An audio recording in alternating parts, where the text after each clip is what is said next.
संघर्ष जो supreme court में चल रहा है वो इस बात को लेकर चल रहा है कि भारत में संविधान लागू किया जाए। आप सोच रहे होंगे संविधान तो है, संविधान तो लागू भी है, लेकिन ये 50% सच है और 50% झूठ है। मैं लड़ाई लड़ रहा हूं कि भारत को स्वतंत्र भारत बनाया जाए। आप सोचते होंगे भारत स्वतंत्र तो है, लेकिन यह भी 50% सच है और 50% झूठ है। झूठ कैसे है आपको बताता हूं। हम लोग 15 अगस्त 1947 को कहते हैं हम स्वतंत्र हो गए। हां, हो गए, लेकिन स्वतंत्रता का मतलब क्या होता है?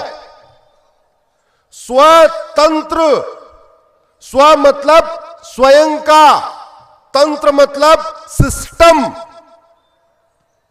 स्वतंत्र उसको कहते हैं जहां हर तंत्र स्वयं का हो, अपना तंत्र हो। कौन सा तंत्र हमारा चल रहा है? एजुकेशन सिस्टम हमारा है क्या? जोर से बोलिए जरा। पुलिस सिस्टम हमारा है क्या? जुडिशियल सिस्टम हमारा है क्या? टैक्स सिस्टम हमारा है क्या? लेबर सिस्टम हमारा है क्या? एडमिनिस्ट्रेटिव सिस्टम हमारा है क्या? कोई सिस्टम हमारा नहीं है, कोई सिस्टम हमारा नहीं। कहते हैं भारत में संविधान है और संविधान के प्रियम्बल के पहले पन्ने पे लिखा हुआ है हम एक सोवरिन भारत बनाएंगे, संप्रभु भारत बनाएंगे। संप्रभुता का मतलब क्या होता है? संप्रभुता का मतलब है कि गुलामी का नाम नहीं होना चाहिए। हमारे सड़कों का नाम विदेशियों के नाम पे है कि नहीं? हमारी तालुका का नाम, हमारे कस्बों का नाम, हमारी मोहल्लों का नाम, हमारे गांवों का नाम, हमारे वार्डों का नाम, हमारे जिलों का नाम वैसी दरिंदों के नाम पे है कि नहीं? तो किस बात की संप्रभुता? कैसी संप्रभुता? गुरुदेव, मैंने प्रण लिया है जब तक भारत में गुलामी के नाम नहीं मिटेंगे तब तक पूरे देश में घूम घूम के बताऊंगा कि गुलामी के नाम हटाओ और गुलामी का निशान हटाओ, गुलामी की कुरीतियां खत्म करो, गुलामी की कुप्रथाएं खत्म करो, गुलामी की पुलिस व्यवस्था बदलो, गुलामी की न्यायिक व्यवस्था बदलो, गुलामी की प्रशासनिक व्यवस्था बदलो। सब कुछ भारत का होना चाहिए। कहते हैं भारत में संविधान है और संविधान का मतलब सबके लिए समान विधान। संविधान यानी सबके लिए समान विधान, यानी एक देश एक विधान। यानी जो नियम कानून हो वो हिंदू, मुस्लिम, पारसी, ईसाई, सिख, जैन, बौद्ध सबके लिए एक होना चाहिए। होना चाहिए कि नहीं? तभी तो संविधान हुआ, तभी तो समान विधान हुआ। आप मुझे बताइए, ये मेरे हाथ में वक्फ एक्ट है, ऐसा हिंदू एक्ट है क्या? ऐसा जैन एक्ट है क्या?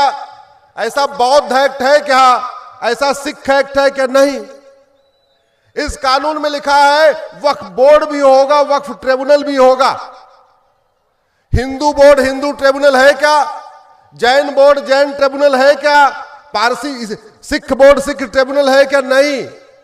और कहते हैं भारत में संविधान है और भारत संविधान से चल रहा है।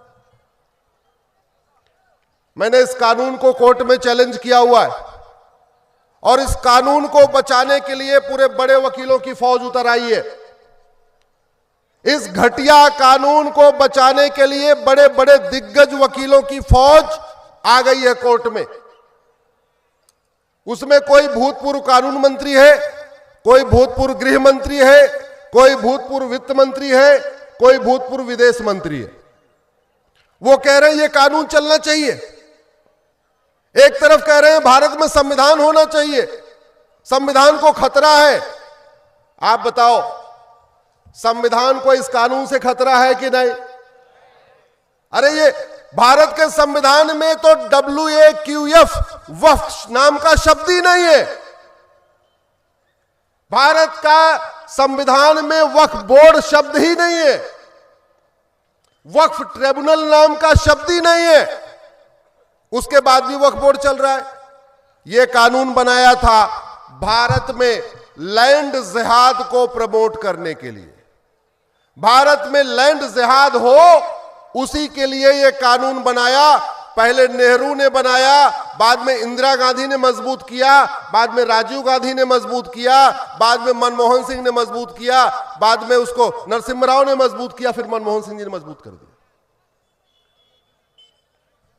ड्राइवर को वेतन अच्छी तरीके गाड़ी चलाने के लिए मिलता है या गलत तरीके से गाड़ी चलाने के लिए? जोर से बोलिए। टीचर को वेतन अच्छी तरीके पढ़ाने के लिए मिलता है या गलत तरीके से पढ़ाने के लिए? डॉक्टर को वेतन अच्छी दवाई देने के लिए मिलता है या मारने के लिए? तो ये सांसदों और विधायकों को घटिया कानून बनाने के लिए वेतन भत्ता गाड़ी बंगला मिलता है क्या? अरे इन सांसदों और विधायकों को वेतन भत्ता गाड़ी बंगला, free air ticket, free rail ticket, chartered plane, हवाई जहाज, आजीवन पेंशन अच्छा कानून बनाने के लिए मिलता है, भारत विरोधी कानून बनाने के लिए नहीं मिलता, सनातन विरोधी कानून बनाने के लिए नहीं मिलता, लैंड जिहाद को प्रमोट करने के लिए कानून बनाने के लिए नहीं मिलता। इसलिए कह रहा हूं 5-5 हजार फेसबुक फ्रेंड बनाइए और ऐसे विषयों को अपने फेसबुक पे लिखना शुरू करिए। पता होना चाहिए कि यह कानून बना के हमारे साथ कितना बड़ा धोखा हुआ। संविधान में कहीं वक्फ बोर्ड लिखा नहीं है, संविधान में कहीं वक्फ ट्रिब्यूनल लिखा नहीं है, और सबसे बड़ी बात, वक्फ का मतलब दान होता है। तो दान अपनी जमीन की जाती है, दूसरों की अपनी, दूसरों की जाती है क्या? अगर आपको जमीन दान करना है तो अपनी करोगे, आप अपने पड़ोसी की करोगे? अपनी करोगे। जितने यहां वहशी दरिंदे आए थे वो तो तलवार के दम पे कब्जा किए थे, तो क्या उनको वक्फ करने का अधिकार था क्या? उनको जमीन दान करने का अधिकार था क्या? नहीं। अरे उनको वक्फ करना है तो जहां से आए वहां वक्फ करे, जो मंगोल से आए वहां करे, वो जहां जहां से आए थे वहां वहां जाके वक्फ करे। हां, या तो उन्होंने यहां मेहनत मजदूरी करके जमीन कुछ खरीदी होती, तब तो उनको दान करने का अधिकार था। तो बाबर, हुमायूं, तुगलक, गजनी, गौरी, खिलजी, औरंगजेब को वक्फ का अधिकारी नहीं था। और जब बाबर, हुमायूं, तुगलक, गजनी, गौरी, खिलजी को वक्फ का अधिकार नहीं था तो उनके नवाबों को वक्फ का अधिकार कैसे हो जाएगा? उनके निजामों को वक्फ का अधिकार कैसे हो जाएगा? उनके जागीरदारों को वक्फ का अधिकार कैसे हो जाएगा? चलो एक बार मान लिया उनको वक्फ का अधिकार था, तो 1950 तक, यानी जब भारत स्वतंत्र हुआ, तो भारत में वक्फ बोर्ड के पास कुल 2.5 लाख एकड़ जमीन थी, 50,000 एकड़ जमीन थी मात्र। कितनी जमीन थी? 50,000 एकड़। आज की डेट में वक्फ बोर्ड कितनी जमीन कब्जा करके बैठा हुआ है? 10 लाख एकड़। यानी स्वतंत्रता के बाद से 1950 के बाद से कितनी जमीन बढ़ गई? 9.5 लाख एकड़। एक चीज बताओ, एक तरफ कहते हैं मुस्लिम समाज बहुत गरीब है, उनको खाने को दिक्कत है, इसलिए उनको मुफ्त में मकान देना चाहिए, उनको मुफ्त में राशन देना चाहिए, उनको ये देना चाहिए, ये देना चाहिए। तो जब वो समाज गरीब है तो जमीन दान कहां से करेगा? अरे जिसके पास जमीन होगी वही जमीन दान करेगा ना, जिसके पास जमीन ही नहीं होगी जमीन दान क्यों करेगा? जो सक्षम लोग हैं, जो संपन्न लोग हैं, वो बता नहीं रहे कि हां हमने, हमारे पूर्वजों ने दान किया। जैसे सलमान खान ने, सक्षम आदमी है, अमीर है, उसने कोई वक्फ किया क्या? सुना आपने 2-4 बीघे जमीन उसने दान किया हो? नहीं। शाहरुख खान सक्षम है, संपन्न है, उसने कभी बताया हाँ हमने जमीन दान किया? नहीं। सैफ अली खान सक्षम है, संपन्न है, उसने कभी बताया हमने जमीन दान किया? नहीं। वो हैदराबाद वाले ओवैसी साहब, वो अमीर है, सक्षम है, संपन्न है। कभी उन्होंने बताया कि हमारे पूर्वजों ने कितनी जमीन दान किया? बताया क्या? नहीं। जावेद अख्तर साहब संपन्न है, सक्षम है, कभी उन्होंने बताया हमारे पूर्वजों ने कितनी जमीन दान किया? नहीं। जो अमीर है वो बता नहीं रहे कि हमारे पूर्वजों ने कितनी जमीन दान किया। जो गरीब है वो जमीन दान कर नहीं सकते। तो सवाल यह है, ये जो 50,000 एकड़ जमीन थी, ये 10 लाख एकड़ जमीन हुई कैसे? ये जमीन जानते क्या है? सड़कों के किनारे कब्जा किया, हाईवे के किनारे कब्जा किया, पहाड़ियों के किनारे कब्जा किया, नदियों के किनारे कब्जा किया, पार्कों को पे कब्जा किया, ऊसर जमीन पे कब्जा किया, बंजर जमीन पे कब्जा किया, खेतों पे कब्जा किया, खलिहानों पे कब्जा किया, और कब्जा कर करके बोल दिया ये वक्फ प्रॉपर्टी, वक्फ प्रॉपर्टी। ये जमीन वापस होना चाहिए कि नहीं? या तो कागज दिखाओ, नहीं तो जमीन वापस करो। और वैसे भी जब भारत में संविधान है तो कानून तो एक होना चाहिए। या तो जैसा वक्फ बोर्ड है वैसा वक्फ ट्रिब्यूनल है, ऐसा हिंदुओं के लिए भी अपना बोर्ड और अपना ट्रिब्यूनल हो, और नहीं तो ये वक्फ बोर्ड वक्फ ट्रिब्यूनल खत्म हो, सबके लिए एक देश एक विधान हो। आज की डेट में वक्फ बोर्ड के पास 10 लाख एकड़ जमीन है। मैं आपको आंकड़े देता हूं। मालदीव एक देश है, मालदीव के बारे में सुना होगा। मालदीव का क्षेत्रफल 75,000 एकड़ है, और भारत ने वक्फ बोर्ड पे कितना जमीन कब्जा कर लिया? 10 लाख एकड़ जमीन। यानी भारत में वक्फ बोर्ड ने जितनी जमीन कब्जा किया है, इस पे 13 मालदीव बन जाएंगे, और फिर भी 25,000 एकड़ जमीन बचेगी। सिंगापुर का क्षेत्रफल 1,80,000 एकड़ है, वक्फ बोर्ड ने जो कब्जा किया है 10 लाख एकड़ जमीन पे, यानी 5 सिंगापुर बन जाएगा, और फिर भी 1 लाख एकड़ जमीन बचेगी।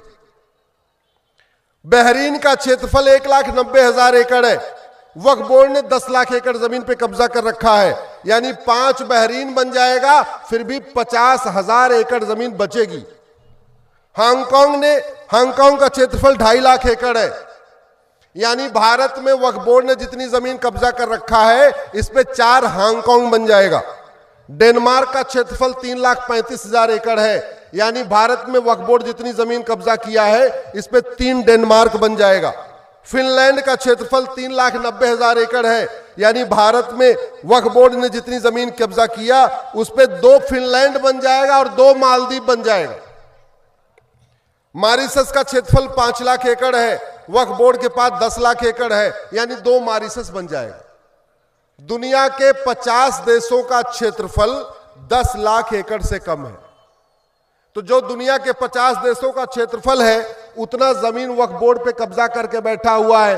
और ये जमीन किसकी है? जोर से बोलिए, जोर से बोलिए, जमीन किसकी है? पीछे वाले, ये जमीन किसकी है? वक्फ बोर्ड खत्म होना चाहिए कि नहीं? वक्फ ट्रिब्यूनल खत्म होना चाहिए कि नहीं? सबके लिए एक समान कानून बनना चाहिए कि नहीं? मैं सुप्रीम कोर्ट को भी आग्रह करता हूं, सरकार को भी आग्रह करता हूं, जन भावना का सम्मान करें, ये वक्फ बोर्ड वक्फ ट्रिब्यूनल से निजात दिलाएं। भारत में एक देश एक विधान मांग रहा है हिंदुस्तान। जोर से बोलिए, एक देश एक विधान, एक देश एक विधान, एक देश एक विधान।